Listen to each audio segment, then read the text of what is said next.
meni sesimda ijtimoiy tarmoqdan eshitayotgan tojirlarimiz, vallahiki qasam ichaman, bir shoir adib inog'amizni ko'rdim.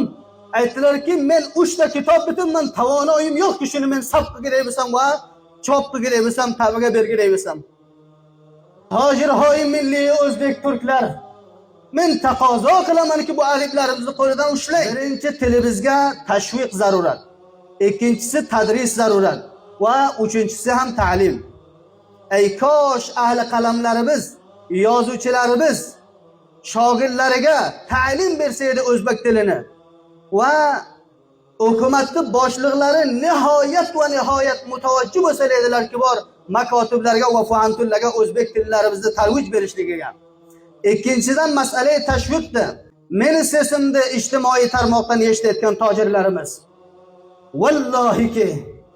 vallahiki qasam ichaman, bir shoir adib inog'amizni ko'rdim. Aytdilarki, men 3 ta kitob bitirman, tavonoyim yo'qki shuni men sab qilib bo'lsam va chop qilib bo'lsam, tabiga bergilay bo'lsam. Tojirhoy milliy o'zbek turklar, men taqozo qilamanki bu adiblarimizni qo'lidan ushlang. Hatto safahat ijtimoiga andaktarin faoliyat qilaman desa, shunga tavonoyi iqtisodisi yo'qki bechoralar qanday qilib faoliyat anjom bersin ijtimoiy safalarga. Taqozom sizlardan shuki, tashviq degan masalasi moddiy bo'ladi va ma'naviy bo'ladi. Buni eng katta mas'uliyatlaring bilinglar. Otalarimki, oqsoqol otalarimiz bor, bilimdon otalarimiz.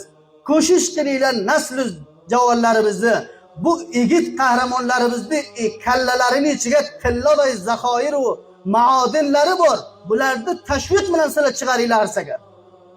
Va uchinchisi masala tadrisda. Shayxoy giromi, aziz, hurmatli shayxlarim, Buxoriy tadris qilasiz.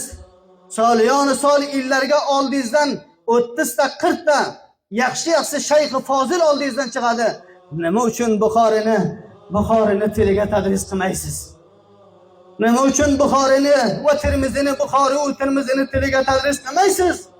Qalbi va ruhi oldingizdan shod bo'lsaki, alhamdulillah, millati turk o'zbekdan shunday shaxsiyat bor ekanki, Buxoriyni ormonimga yangi eshitdim deb qabrni ichidan oldingizdan rozi bo'lsa, Buxorisini siz o'zbek tiliga tadris qilsangiz. Dard ko'pda aziz otalarim. Vaqt nihoyat kam. Chaqqon shoirimiz, tilsevar shoirimiz, nihoyat xizmat qilib o'tgan shoirlarimizdan bittasi rahmatlik Ko'kan sohibedagi she'rlarini omodalik o'bedi mutaassifona vaqt yo'qdi. Alloh subhanahu va taolo hammamizni ittifoq va vahdatga asrasin.